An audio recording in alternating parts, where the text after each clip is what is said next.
নমস্কার বন্ধুরা, ব্রততিস কিচেনে আপনাদের সকলকে অনেক অনেক স্বাগত। আজকে আমি নিয়ে চলে এসেছি ভোলা মাছের ঝাল। তো চলুন বন্ধুরা দেখে নেই আমি কিভাবে ভোলা মাছের ঝাল এই রেসিপিটা তৈরি করলাম। মাছের ঝাল বানানোর জন্য একটা মশলা তৈরি করে নেব। এর জন্য আমি নিয়েছি টমেটো, কাঁচা লঙ্কা, সাদা জিরে 2 চামচ, কালো জিরে 1 চামচ। এটাকে মিক্সিতে দিয়ে আমি সুন্দর করে পেস্ট বানিয়ে নিয়েছি। দেখুন বন্ধুরা কত সুন্দর পেস্ট লাগছে। একটা ফ্রাইং প্যানের মধ্যে আমি তেল গরম হতে দিয়ে দিয়েছি।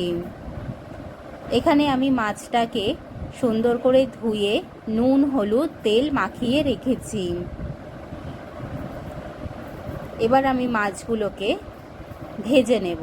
এখানে তেলটা গরম হয়ে গেছে বন্ধুরা। এবার আমি এক এক করে মাছগুলো এর মধ্যে দিয়ে দিচ্ছি। দেখুন বন্ধুরা সব মাছগুলো আমি ঠিক একইভাবে 2 পিঠ লাল লাল করে ভেজে নেব।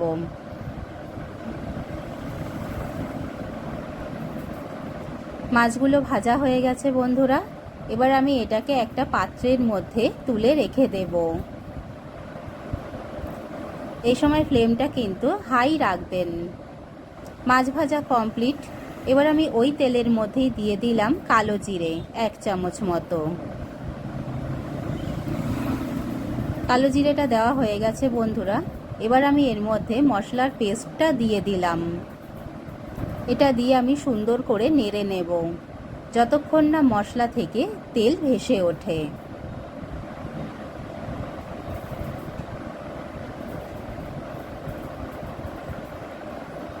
এবার আমি এর মধ্যে দিয়ে দিলাম সামান্য কাশ্মীরি লঙ্কার গুঁড়ো।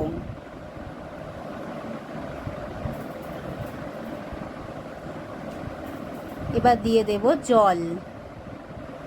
অল্প অল্প করে জল দিয়ে আমি ঝোলটা তৈরি করে নেব। আর একটু জল প্রয়োজন বন্ধুরা, তাই আমি আরও একটু জল এর মধ্যে অ্যাড করে দিলাম।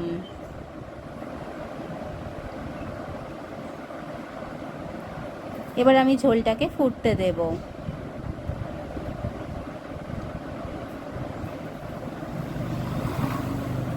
দেখুন বন্ধুরা ঝোলটা আস্তে আস্তে ফুটতে শুরু করেছে।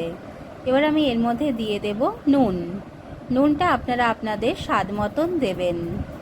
এখানে আমি আরও একটু নুনের প্রয়োজন, তাই একটু দিয়ে দিলাম। এবার দিয়ে দিলাম সামান্য চিনি, তাতে স্বাদটা কিন্তু ব্যালেন্স হবে। আর দিয়ে দিলাম সামান্য হলুদ। এটা দিয়ে এবার আমি সুন্দর করে নেড়ে দেব।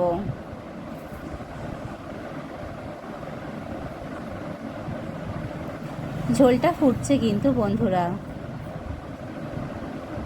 ঝোলটা ফুটে গেছে সুন্দর করে। এবার আমি এর মধ্যে দিয়ে দেব আগে থেকে ভেজে রাখা মাছগুলো।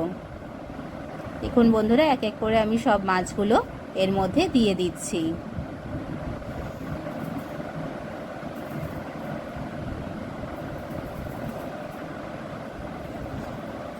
এবার আমি এটা ফুটতে দেব।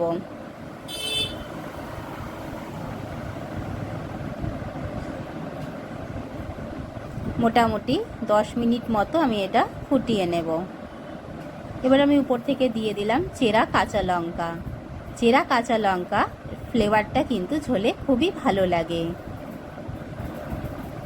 দেখুন বন্ধুরা উপরে কত সুন্দর তেল ভেসে উঠছে। তেল ভেসে উঠলেই জানবেন ঝোলটা কিন্তু রেডি হয়ে গেছে। দেখুন চতুর্দিক থেকে তেল ভেসে উঠেছে।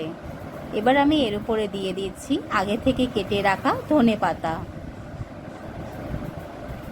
ধনেপাতাটা দিয়ে গ্যাসটা আমি বন্ধ করে দিয়েছি। আর মাছের ঝোলটাও কিন্তু রেডি হয়ে গেছে।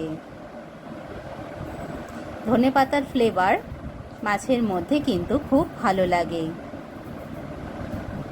দেখুন বন্ধুরা ঝোলটা কত সুন্দর হয়েছে। এবার আমি এটাকে একটা পাত্রের মধ্যে সার্ভ করে দিয়েছি। দেখুন কত সুন্দর লাগছে দেখতে। এরকমই নিত্য নতুন ভিডিও পেতে আমার চ্যানেলটাকে লাইক, শেয়ার, সাবস্ক্রাইব অতি অবশ্যই করবেন। আর ভালো লাগলে কমেন্টের মাধ্যমে জানাবেন। সকলে ভালো থাকবেন। ধন্যবাদ।